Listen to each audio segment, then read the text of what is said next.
And welcome back to another episode of Josh Wonders Why. As usual, I'm here with Pastor Kelly, and it's a pleasure to be here in front of you, watching us wherever you may be. If you are watching us live, or even if you're watching us after it's been recorded and posted, just curious where you're watching us from and how are you watching us. On your cell phone, you're watching on your computer, watching on your TV, on a huge projector screen outside so the neighbors can see, Be curious to see how you're watching us. That's what we should do, though. We should start... You get Tony a good big projector screen. He could play it in the backyard, blare the sound system. So if you're new to this, Josh Wonders Why, it's a weekly discussion that Kelly and I have, typically on Mondays, where we talk about whatever's on our minds. Mostly it's ever on my mind. Could be religion, food, politics, news, pretty much anything. So tonight we'll be talking about the book of Psalms.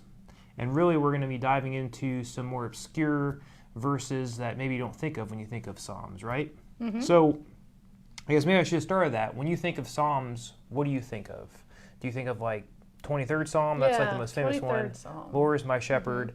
Mm-hmm. The one I also go back to is Psalm 107 because it starts, give thanks to the Lord for he is good, his love endures forever. Mm-hmm. And that's like a praise or worship song, right? I think most of the praise and worship songs are probably based off of Psalms in some way, or some of them, because I think they have roots. Some of them do. Songs do have root back in the old Psalms. So tonight we'll be talking about Psalms, and again, not the praise or worship or prayer type ones, but darker, more obscure verses. So I was telling Kelly, you probably should have had this schedule closer to Halloween, because some of these verses could be, part of a Halloween discussion. They're intense, yeah. So if you're in the chat, I guess let us know if you have any questions, any thoughts you have on some of this stuff. So let's get started. The first thing I want to understand is the book of Psalms. How is it compiled? It wasn't all one author that wrote all of those poems, although I think, isn't David attributed to majority of those Psalms? And you're probably telling me no, and you're going to crush my... He is attributed to some of the Psalms. At one point, all of them were attributed to him, but that doesn't make sense because of the content of some of them. What do you mean at one point? Like how long ago? So when David was king, he may have written some of the Psalms. Okay. Because he was a musician. So he may have. But that word, like it'll say Psalm whatever, of David. Okay. Of doesn't necessarily mean he wrote it. It could have been written by somebody for David. Okay. Or maybe in the style of David? I don't know if he had a style. Yeah. I don't know, maybe, yeah. It could be that it was written about David. Okay. So we don't know. But we don't really know how it all came together. Okay. And there are Psalms that are early, like during the time of David, that were most likely used in temple worship. Okay. The first temple, okay. Solomon's temple.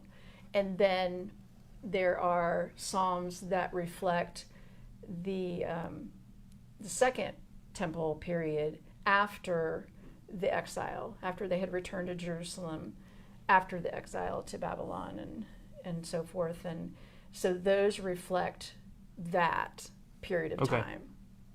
So, and there, some scholars put them in groups, like the praise Psalms, wisdom, royal Psalms that talk about the king, imprecatory Psalms, that's a fancy word, which those are the ones where the psalmist is calling out on God for vengeance. Okay. There's laments, and and some of these can be individual or communal. Like there are individual laments and there are communal laments. Like we're all saying this together. Okay. Then there are like songs of thanksgiving, and there are a couple they'll call Torah Psalms. Like Psalm 119 is really, really long, and it's also called the Ascent Psalms. So when they were going up to Jerusalem, they would be singing these psalms. Okay. So, yeah. So it's a compilation of just poetry that was written throughout maybe the the Jewish history. Yeah, and so, we don't really know how it all was put together. Okay. It is interesting because I always assume Psalms were all upbeat, praise, prayer worthy, but you mentioned there's vengeance Psalms, and that's what we're going to get into tonight. I should have just called it vengeance, right? Imprecatory. And laments. And laments, We also yes. have some laments. Yes. So what I'm going to do is I found 5 different verses that have maybe some more darker tones, darker themes, and maybe the overall book or the chapter is more dark as well. So I wanted to discuss those, maybe read an excerpt from the chapter, and then discuss maybe the verses that got the real dark tone. So if you have a Bible with you, if you want to pull it out, follow along with us through either your phone, a physical Bible, laptop, or you can just check this after the fact if you want to read more about it. But the first one we'll start with is Psalm 137. This is one of my favorites. Really? Because it's some of it, part of it is in the musical Godspell. On the It Willows. is? Yes. How did I not realize that when I was reading this I don't know. before? Okay, let's see. Yeah. So in the song it talks about, we were asked to sing songs of Zion. Okay. And on the willows there we hung up our harps, for there our captors asked us for songs, and our tormentors asked for mirth, saying, sing us one of the songs of Zion. It starts out by the rivers of Babylon. Mm-hmm. There we sat down and there we wept when we remembered Zion. So clearly this is a lament, either written while they were in Babylon or remembering their time in Babylon, and how their captors were poking fun at them, as sometimes the victor does to the loser. So that I guess you summed up the first 3 verses, and it says, verse 4 starts, "How can we sing the songs of the Lord while in a foreign land? If I forget you, O Jerusalem, may my right hand forget its skill. May my tongue cling to the roof of my mouth. If I do not remember you, if I do not consider Jerusalem my highest joy. Remember, O Lord, what the Edomites did on the day Jerusalem fell. Tear it down, they cried. Tear it down to its foundation." And here's where it takes a darker tone. "O daughter of Babylon, doomed to destruction, happy is he who repays you for what you have done to us. He who seizes your infants and dashes them against the rocks." So I don't recall that in Godspell. Did they skip over that verse in Godspell? That is not in the song. Yeah, that's, so that's what I mean. I love it. Yeah, I think it's beautiful. I think it's sad, and then it just gets real dark. Yeah, it's like a curse almost that they're cursing. So some general things about these weird verses that we're going to look at is it was their way of venting. Okay. It was, getting out their anger so that it didn't come out in destructive ways. Just laying it all out there. And there's no evidence that they did any of these things, Yeah. But their cries for justice and retribution. And, people were trying to make sense out of the world, right? And just the way we do. Why do bad things happen to good people? Why do evil people get away with so much? So that's kind of where all these verses come from, is this just bare, raw, emotional pain that they had. So, when they were taken, and the temple when they were taken to Babylon, the temple was destroyed, that was huge, because to them, that's where God was. Mm-hmm. And if there was no temple, then God was gone. So it was, and just the fact that they were taken hostage and enslaved, and that's very traumatic. And so it's just this raw emotion coming out and asking God for vengeance like this. Okay. Mm-hmm. But yeah, dashing babies against rocks it's pretty raw.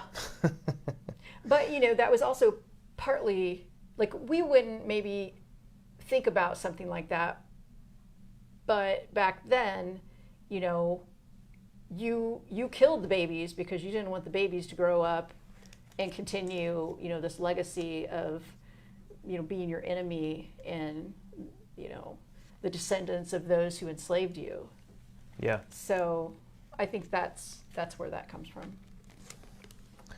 So next verse we'll cover next chapter is Psalm 58. And let's see, I'm not going to read the whole thing, but I'll read the first eight verses, because verse 6 is the one that is weird. Now, what's interesting in mine, Psalm 50, I'm not sure it says on yours, but at the beginning, some of these have notes like to the director of music, and this one says for the director of music, to the tune of "Do Not Destroy." Huh. So it's interesting. I don't know. Does yours say that? It says to the leader, do not destroy. Okay. But So I thought maybe it was just instructions. don't destroy the psalm. Don't destroy the psalm. So again, this just seems like another lament or just venting, right? So, do you rulers indeed speak justly? Do you judge uprightly among men?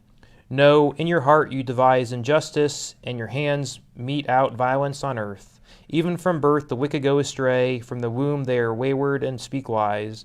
Their venom is like the venom of a snake, like that of a cobra that has stopped its ears, that will not heed the tune of the charmer, however skillful the enchanter may be. Break the teeth of their mouths, O God. Tear out, O Lord, the fangs of the lions. Let them vanish like the water flows away. When they draw the bow, let their arrows be blunted. So again, that's break the teeth of their mouths, O God. Vengeance. It doesn't seem to be a real Christian attitude they're taking on right here, right? Well, they weren't Christians. Okay, well, fair enough. So there we go. Okay, that answers the question. Yeah. So these are words. All these things are words meant to move us. They're meant to invoke a strong response. Sure. And they show us how awful the enemy has been to them, and they're not supposed to be nice or beautiful. They're just pouring out the heart and the trauma, kind of like screaming, maybe. Sometimes if you don't let that scream out, it just builds up inside of you until something bad happens. In my mind, victims of terrible crimes should be able to say things like this. They should be able to let those feelings out, because it doesn't matter if, when you're a victim of a terrible crime, I don't expect you to be nice about it. Yeah. I don't expect you to stuff those feelings down. If that's how you feel, that's how you feel, and you should be able to say that in the right place. Yeah. And this was, they were coming together to, communally vent. And so this is an imprecatory psalm, because it's asking God. The one was the first one was not an imprecatory. That was a lament. A lament, okay. Yeah. And I just finally got what Tony said. They should be called lavents instead of laments. Yeah, I was trying to figure out what they lavents. meant. So venting, yes. Yeah. That's funny, Yeah. Tony. Okay, so this is they're calling out. What I struggle with is if someone was going to read this, we'll say a non-Christian or non-person of faith, they would take this as these people expected the loving God, to be vengeful and destroy their enemies, right? In a way, if you read this, they're saying, God, break the teeth of their mouths, tear out, O Lord, the fangs of the lions. Well, and some of this is metaphorical. So sure. They considered their enemies to be like wild animals. But they consider I guess they did say this before, they consider their God a vengeful God, so they expected him to do, vengeance on them, or vengeance on their enemies. That was probably their hope. Isn't that what we always want? We want justice to be done. Okay. If somebody commits a horrible crime, we want them to be punished. Yeah. So I think it's along the same lines. Okay. But they consider their enemies to be like wild animals. So when it's talking about the lions, break the teeth in their mouths. So that's like a metaphor. Our enemies are like lions, and if you break their teeth, they're ineffective. They can't do anything to us. Okay. Next one we'll talk about. I like verse 8 though. Let them be like the snail that dissolves into slime. Oh, that's right. I should have. Yeah, that's why I meant to go through 8. And I stopped at 7. Yeah, I like that one. Yeah, that's crazy. It is. They were really good at imagery. So I'm gonna have a true confession now. Okay. Okay. Do y'all like it when the pastor has a true confession? Hit us with it. Okay. So last week I was really angry about something, and I was angry at a person who I do not know personally, but I thought that what they had done or said, was just really, really bad. And it was kind of a pattern of things. And I may have vented in a text to someone that I said, I wish I could believe in reincarnation and karma, and they could come back as a roach. And, but then that made me laugh. See, I don't really want anyone to, be reincarnated as a roach, right? I don't really want that. I don't wish that for anyone, even, a really evil person. I also don't believe in that. So, but, it made me feel better. Yeah. And it's not like I wrote a letter to that person and told them that, right? I just told it to someone that will not repeat it, or, and it made me laugh. And then, we kind of had this conversation back and forth of funny things, and, and it lessened. It was a way of venting, and just getting that out, and because I can't do anything about it. Yeah. And I'm not going to, I'm not seeking vengeance on this person or anything. I'm not even asking God for vengeance on this person. But so I think maybe that's a little bit of what's going on in some of these Psalms.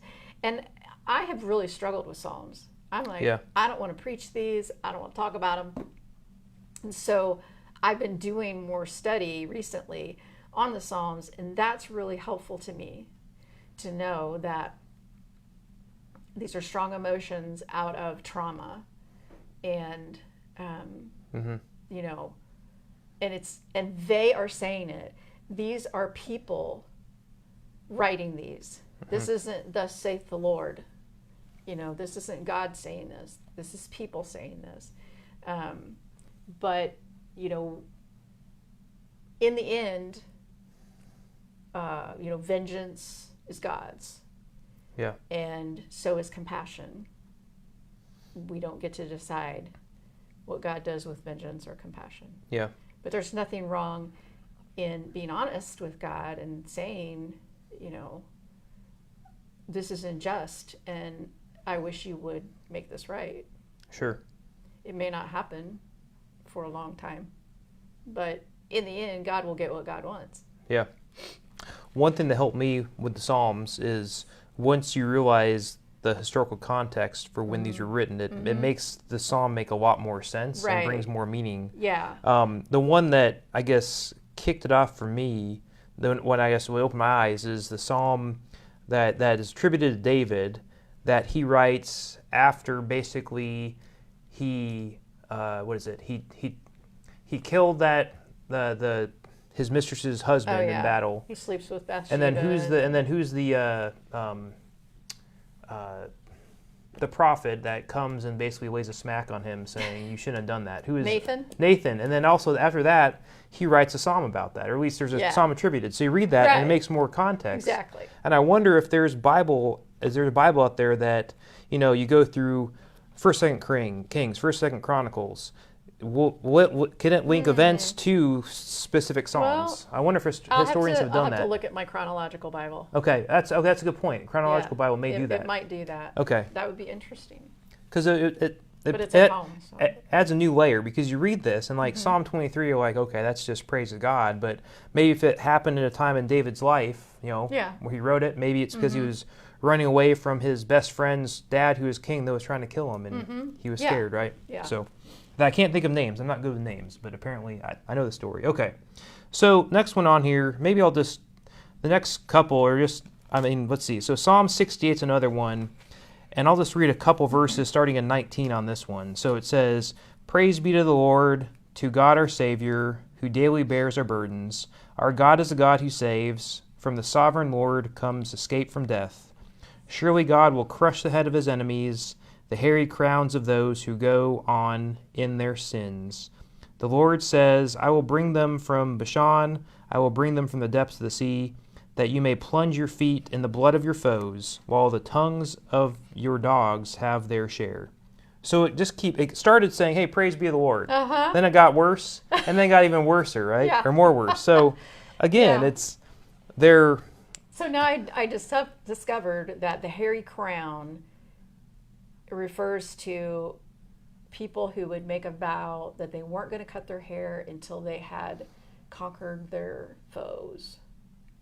Oh, okay. I found that somewhere. So I thought that was interesting. The hairy crown. I was like, what's a hairy crown? But so that could be what that. Is that similar to what? You know, so it's a hairy crown of someone who walks in their guilty ways, is how this puts it. Okay. You know, they have taken this vow that they're not cutting their hair until they, kill their enemies or whatever. And, this is just saying God's not going to let that happen.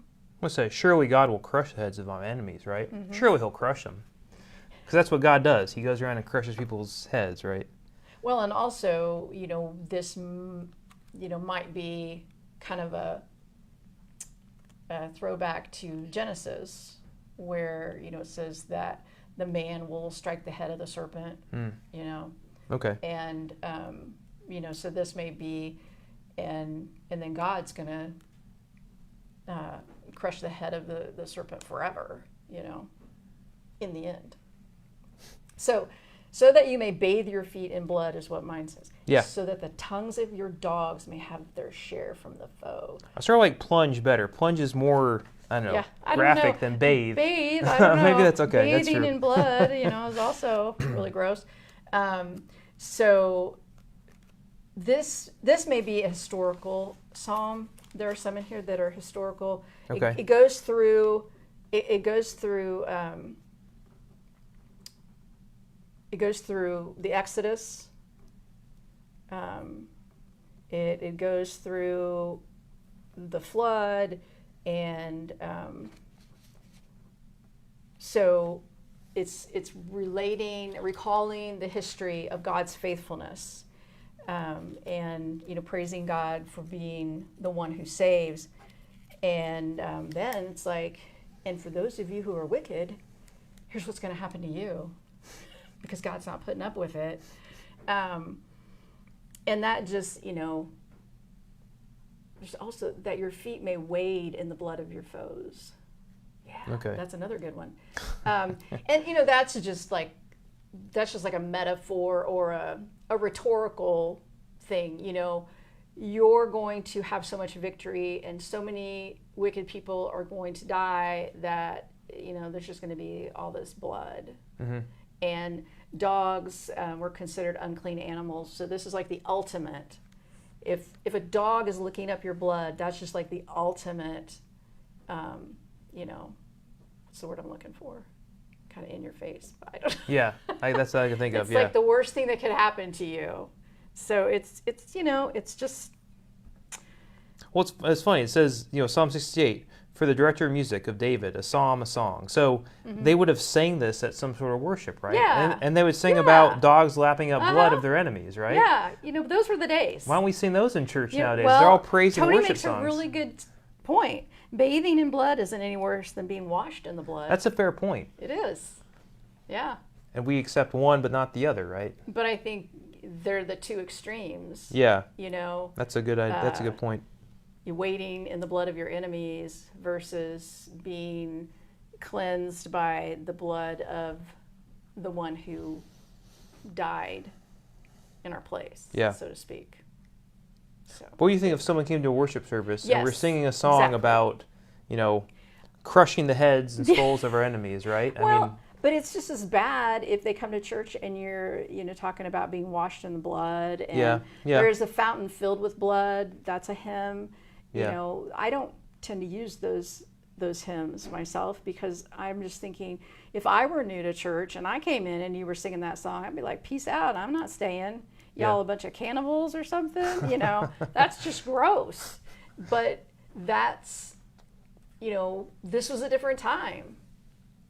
These were ancient people, and there was, a lot of bloodshed. Okay. So, keeping on with the morbid theme, let's go to Psalm 109, and I will just start, I'll just start right in the middle, verse 6, and just go through verse 10, but verse 6 in Psalm 109 starts with, appoint an evil man to oppose him, let an accuser stand at his right hand. When he is tired, let him be found guilty, and may his prayers condemn him. May his days be few, may another take the place of his leadership. May his children be fatherless, and his wife a widow. May his children be wandering beggars, may they be driven from their ruined homes. May a creditor seize all he has, may strangers plunder the fruits of his labor. So this sounds like a curse in a way, but it's again, for the director of music of David, a psalm. So they're singing a curse, right? So it's like witches in a way. Well, now let's break this down, though, because he is saying, no wonder this doesn't make any sense. I'm at the wrong song. And I probably should have started earlier for better context. Yeah, okay, but so he's saying, this is what is happening to me. I guess it starts with, "O God, whom I praise." Wicked and deceitful mouths are opened against me, speaking against me with lying tongues. They beset me with words of hate and attack me without cause. And so... so he wants an evil man to oppose these people that are speaking. So he's saying, this is what they're saying to me. Yeah. They are putting this curse on me, God. Yeah.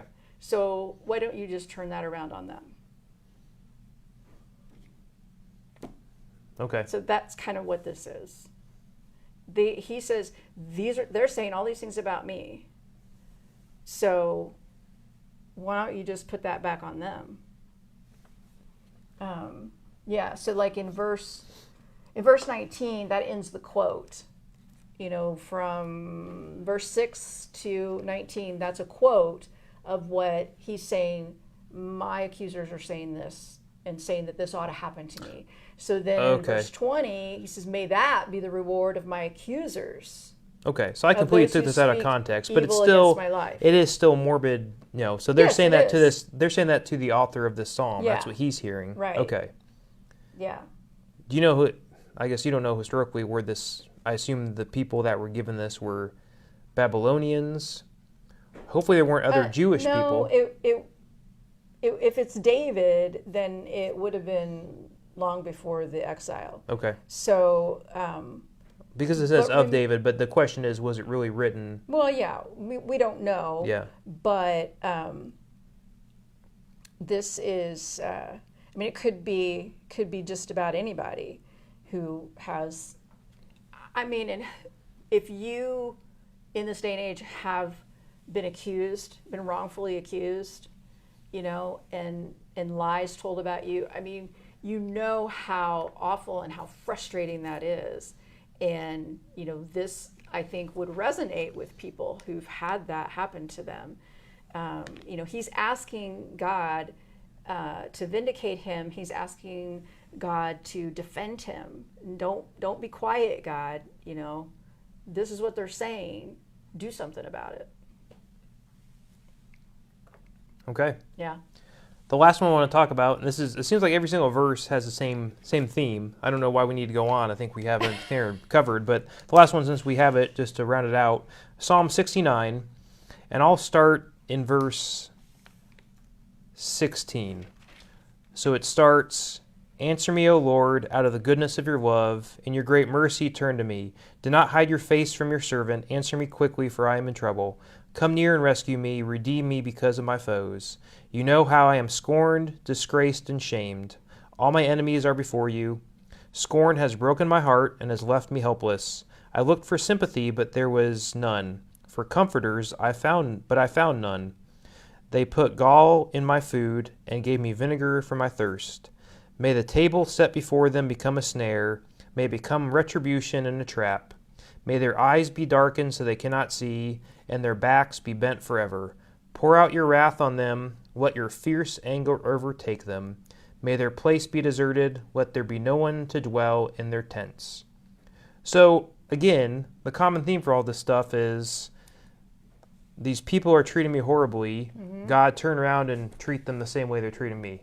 Mm-hmm. Pour out your vengeance on them, right? Yeah. So there's probably plenty of other psalms that do this. I just picked a couple that I guess rose to the top of the list when I was searching for stuff.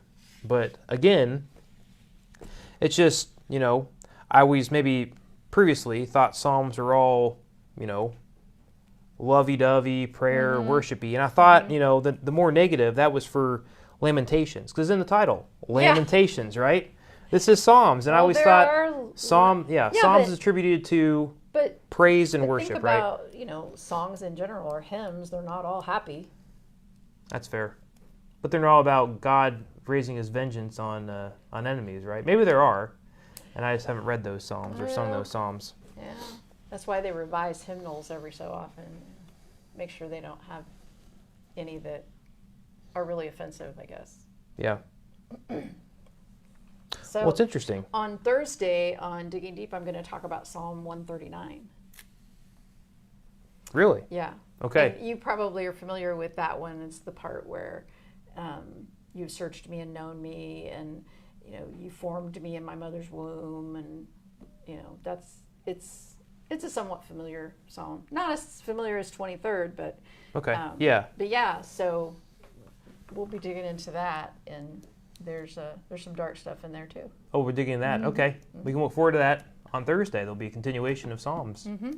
So interesting. So thanks for coming on, helping us understand Psalms. Thank you all for watching us and for commenting. I guess the key takeaway is not all Psalms are happy and worshipful. And I guess you have to take them with history. If you just read them at their face, you're like, whoa, what's going on here? Yeah. How is this in the Bible? And Right. how is God loving? And you got to consider that. I mean, it is interesting because you're getting a take of just people at the time that wrote about their experience at the time, right? They Yeah. could have been common people, not kings or queens. Maybe some of them were kings like David, but I don't know. Yeah, I mean, they may have just been songwriters. Maybe they employed people. So they collaborated with some people, yeah. To write songs for worship. Like people get hired to write songs for praise and worship today. But what I say to people is that whatever emotions you experience, you can probably find a psalm for that. That's a good point. Yeah, yeah. And I think, at face value, they look terrible in some places. But if you think about them as the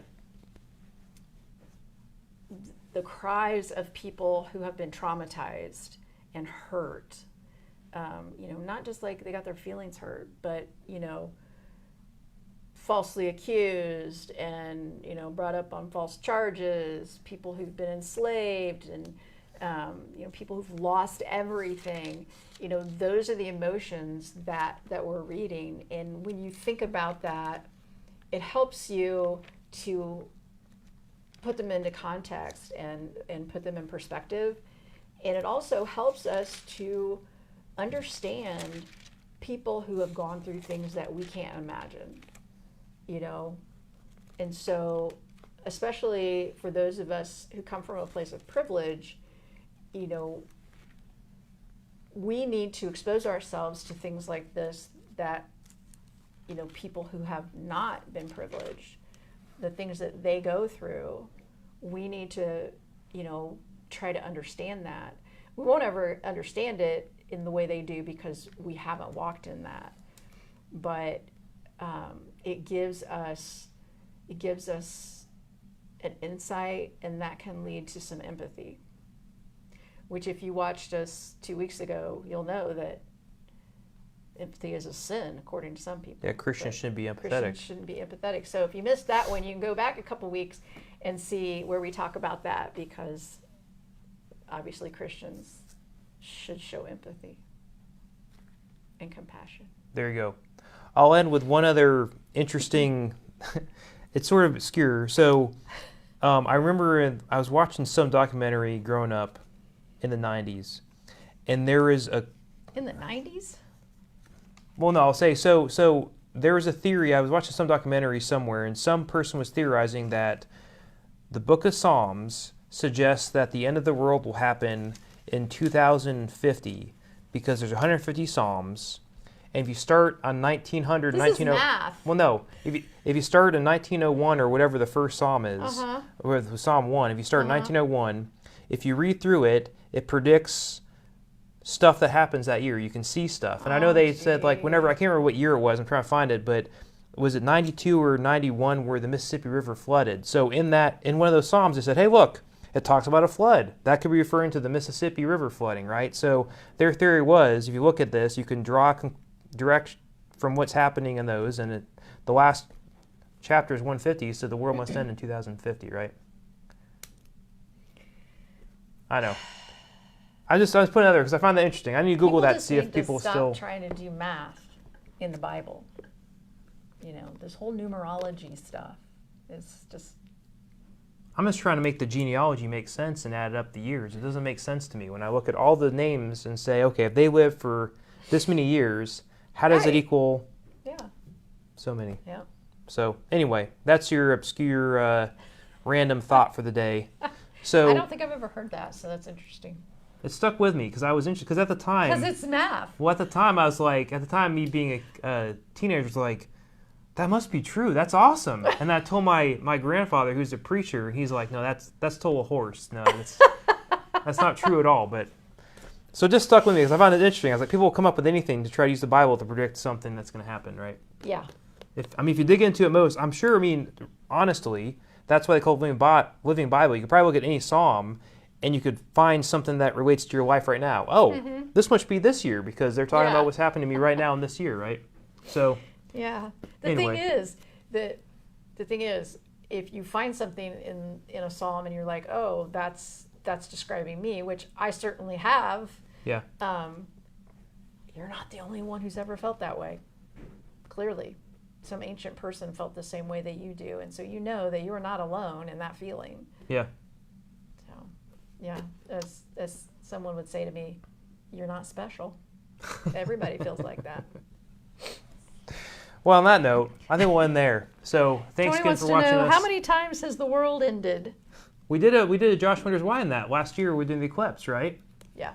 I think based off what I found, since I've been born, I've survived probably 20 or 25 end of the world scenarios. You've survived probably 30 or 40. Yeah, so maybe we should dust that off and do it again. But it is interesting. And people need to quit doing that because they're always wrong. That's like the cult leaders who say, well, I am the second coming of Jesus, and then they die, and like, well, that didn't end well. Yeah. So people got to quit saying stuff like that. Yeah. Well, we've gone on a tangent for a while now, so thank you all for watching us. We'll be back again, Josh Wonders Why, next Monday. Again, as usual, I'm not sure what I'm going to talk about. It'll probably come to me in the next couple days, but if there's anything on your mind that you would like to hear us discuss, anything, put them in the comments here, put in a post, let us know. We love to chat about stuff that is relevant to you as well. So we'll be back here next Monday, and then you can watch Digging Deep on Thursday, which will be about Psalms again. So it's a pretty timely Josh Wonders Why. I wonder if I thought about that when I was putting this together. I wonder. We'll never know. So thanks again. Thanks, Kelly, for sharing your wisdom with us. Hope you have a good night. We'll see you later.